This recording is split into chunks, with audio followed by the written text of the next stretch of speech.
গার্লফ্রেন্ডের নাম্বারটা একটু আমাকে দেন, আমি একটা কল করি, দেখি আমি তাকে ইমপ্রেস করতে পারি কিনা। ওকে। আপনি হচ্ছে গিয়ে কিছু হিন্টস দেন আপনার গার্লফ্রেন্ড সম্পর্কে। আমার গার্লফ্রেন্ডের নাম সাদিয়া, ওর বাসা ফরিদপুরে। নাম্বার। হ্যালো। আসসালামু আলাইকুম। ওয়ালাইকুম আসসালাম, কে আপনি? সাদিয়া বলছেন? জি। আমাকে আপনি চিনবেন না, আমি আর কি আপনাকে অনেকদিন ধরে ফেসবুকে ফলো করি। কেন কল করেছেন? আপনার পরিচয় কি? অ্যাকচুয়ালি আমার নাম হচ্ছে মাহিন, তো আপনি আমাকে চিনবেন না, পরিচয় দিয়েও লাভ নেই। আপনি দেখতে যেরকম সুন্দর, আজকে কল করার পর মনে হলো আপনার বয়সটাও এরকম সুন্দর। মানে আপনি সব দিক দিয়ে পারফেক্ট। মানে একটা মানুষ এত সুন্দর কিভাবে হয়, মানে আমি আর কি কল্পনা করেও পারতেছি না। ধন্যবাদ আপনাকে। আর কিছু বলবেন? এবার অপরিচিত কারোর সাথে কথা বলি। দেখেন, পৃথিবীর প্রত্যেকটা জিনিসই কিন্তু হঠাৎ করে আপনি যে আজকে অপরিচিত বললেন, কালকে পরিচিত হতেও পারে।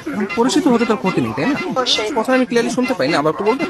শুনতে পাচ্ছেন না? হ্যাঁ, এখন শুনতে পাচ্ছি। মানে আপনার কথা শুধু আমার কানে না, আমার মনেও পৌঁছে যাচ্ছে। আপনি বলেন। আপনি অনেক ভালো ফ্লার্ট করতে পারেন। আমি কোনো ফ্লার্ট করতেছি না, আমি আসলে সত্যি কথাই বলতেছি। ধন্যবাদ। আপনি কোথায় থাকেন? আসলে ছোটবেলা থেকে আমি অনেক জায়গায় থেকেছি, কখনো ঢাকা, কখনো খুলনা, যশোর, মাদারীপুর। বাট এগুলো সবকিছু না টেম্পোরারি। আমি এখন বর্তমানে পার্মানেন্ট ভাবে নতুন একটা জায়গায় থাকতে যাচ্ছি। জি, সেই জায়গাটা কোথায়? আপনার মনে একটু জায়গা হবে? না, আপাতত নেই। অপরিচিত কাছে জায়গা থেকে যাচ্ছি। অপরিচিত বলতে আমরা চাইলে কিন্তু পরিচিত হতে পারি। আপনি চাইলে আমরা কথা বলতে পারি, দরকার ভিডিও কল অথবা মিটও করতে পারি। কিন্তু আমি তো আপনাকে দেখিনি, আপনি আমাকে দেখেছেন। রাতের দিকে তাহলে আমরা ভিডিও কলে আসি। আচ্ছা, আপনি তখন আমাকে হোয়াটসঅ্যাপে আপনার ছবি সেন্ড করেন। ও আচ্ছা। যদি মনে হয় যে না, কথা বলা যায় বা ভালো লাগে, তাহলে আমি আপনার সাথে কন্টিনিউ করবো, সমস্যা নেই। তা আপনি কোন ধরনের ফটো দেখতে যাচ্ছেন?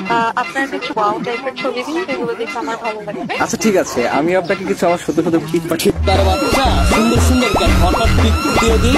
কে? আমি তুষার। আমি ফোন দিলে তোর ভাই আছে, তোমার এই ব্যস্ততা সেরকম